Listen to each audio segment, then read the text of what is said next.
هاندەرانی یانەی نەورۆز ماوەیەکی زۆرە داوا لە حکوومەتی هەرێمی کوردستان و ئیدارەی سلێمانی دەکەن هاوکار بن لە تەواوکردنی پرۆژەی یاریگای نێودەوڵەتی نەورۆز. بەڵام لە بری هاوکاری و کاراسانی شارەوانی زۆر پێچەوانەی چاوەڕوانی هاندەرە دڵگەرم و بەجۆشەکان یانەی نەورۆزەوە قسە دەکات. لەیلا عومەر سەرۆکی شارەوانی سلێمانی بە میدیاکانی یەکێتی گوتووە شوێنی یاریگای نەورۆز گەشتیاریە و بۆ یاریگا گونجاو نییە.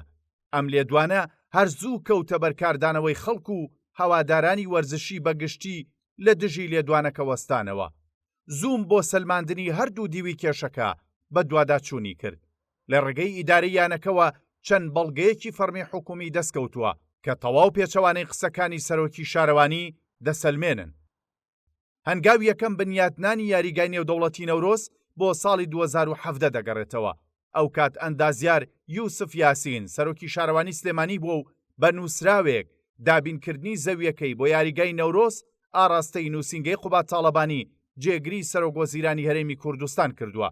لە نووسراوەکەدا ڕوون کراوەتەوە ئەگەر نووسینگەی قوبات تاڵەبانی ڕەزامەند بێت دەتوانن 15 دۆنم زەوی بۆ یاریگاکە دیاری بکەن چونکە پرۆژەکە گرنگە و وەک ناوچەی کراوەی سەوزایی لای شارەوانی هەژمار دەکرێت. 3 مانگ دوای ئەو نووسراوەی بۆ نووسینگەی جێگری سەرۆکوەزیران نێراوە وەزارەتی شارەوانی هەرێم نووسراوێکی ئاراستەی سەرۆکایەتی شارەوانی کردووە و بڕیارەکەی نووسینگەی جێگری سەرۆکوەزیرانی لەگەڵ هاوپێچ کردووە و ناردوێتی. پاش ڕەزامەندیەکان بەڕێوەبەرەتی نەخشەدانانی ئاوەدانی سلێمانی لاری نەبوونی خۆی دەربڕیوە بۆ ئەوەی بڕی 15 دۆنم زەوی بۆ یاریگای نێودەوڵەتی نەورۆز دیاری بکرێت. یەکێکی دیکە لەو بەڵگانەی دەست زووم کەوتووە ساڵی 2019ە. سەرۆکاتی شارەوانی سلێمانی نووسراوێکی بۆ شارەوانی بەکرەجۆ ناردوو ئاماژەی بە بڕیارەکەی نووسینگەی قوبات تاڵەبانی و نووسراوەکەی وەزارەتی شارەوانی کردو و جەختی لەوە کردوتەوە کە زەویەکە ڕەزامەندی نەخشەدانانی هەیە و بە گوێرەی یاسا و ڕێنمایەکان مامەڵەی لەگەڵ بکەن. دوای ئەم ڕێکارانە لە ساڵی 2019دا هەریەکە لە شارەوانی سلێمانی، کشت و کاڵی سلێمانی، تۆماری خانوبەرەی سلێمانی و گەشت و گوزاری سلێمانی نەخشەی یاریگاکەیان پەسەر کردووە و هاوپێچیان کردووە بۆ ئەوەی لەسەر ڕووبەری 15 دۆنم یاریگای نەورۆز دروست بکرێت.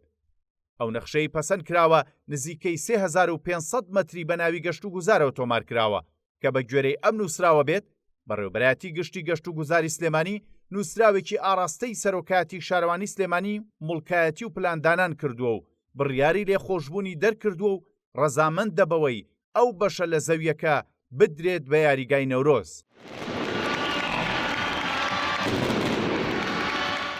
گەشت و گوزاری سلێمانی دەڵێت لەبەرەوەی یاریگای نێودەوڵەتی نەورۆز پرۆژەیەکی استراتیژی و گرنگە بۆ کەرتی گەشتیاری و وەرزشی سلێمانی ئامادەین بە گوێرەی یاسا دەست هەڵبگرین لەو پارچە زەویە.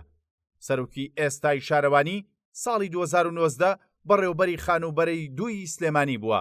ئەو کات خانوبەرەی سلێمانی ڕەزامەند بووە بە نەخشەکە و دیاریکردنی شوێنەکە بۆ یاریگای نەورۆز. بەڵام ئەوەی کە ئێستا دەڵێت هەمووی پێچەوانەی نووسراوەکانی جێگری سەرۆکوەزیران و وەزارەتی شارەوانی و نەخشەدانانی سلێمانیە. نووسرا و بەڵگە یاسایی و فەرمیەکان لەلایەک ئامادەبوونی بەرپرسانی باڵای حکوومەتی هەرێم و پارێزگاری سلێمانی و بەڕێوەبەرە گشتیەکانی دیکەی سلێمانی لە ڕێو ڕسمی دانانی بەردی بناغی یاریگاکە لەلایەکی دیکەوە. بەڵام ئەگەر کێشەیەک لە شوێنی یاریگاکە و نەخشەدانانەکەدا هەبووە چۆن بەرپرسانی حکوومەت و جێگری سەرۆکوەزیران و دامەزراوەکانی ئیدارەی سلێمانی مۆڵەتیان داوە و ئامادەبوون بەم جۆرە کاری تێدا بکرێت. ئەم یاریگایە و ئەم پرۆژانە و ئەم دەستپێشخەریە و ئەو بەردی بناغەیی کە ئەمڕۆ دائەنرێت دانانی بەردی بناغە و بنیاتی سەرەکی ئاشتی و برایەتی و خۆشەویستی و ئاشتی و ئارامی و ئازادی و دادپەروەری و ئاوەدانی بێ لە پارێزگاکەمان و لە هەرێمی کوردستان و لە وڵاتەکەیە لە گۆی زەویە. ئێمە بە ئاشتی و تەبایی و یەکڕیزی ئەتوانین بچینە پێشەوە.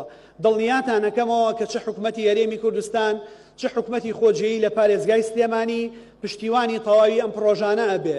ئەگەر دەستی لەوە کورتتر بوو بێ دەست بە گیرفانیان بکە بەڵام هەوڵی داوە زەوی بۆ ئەم پرۆژانە دابین بکە و ئاسایش و ئارامی بە پشتیوانی هەمووتان و هێزەکانی ناوخۆ دابین بکە بۆ ئەوەی لە ژینگەیەکی ئارام و لەبارە پرۆژەی وەبەرهێنان و سەرمایەگوزاری ببوژێتەوە.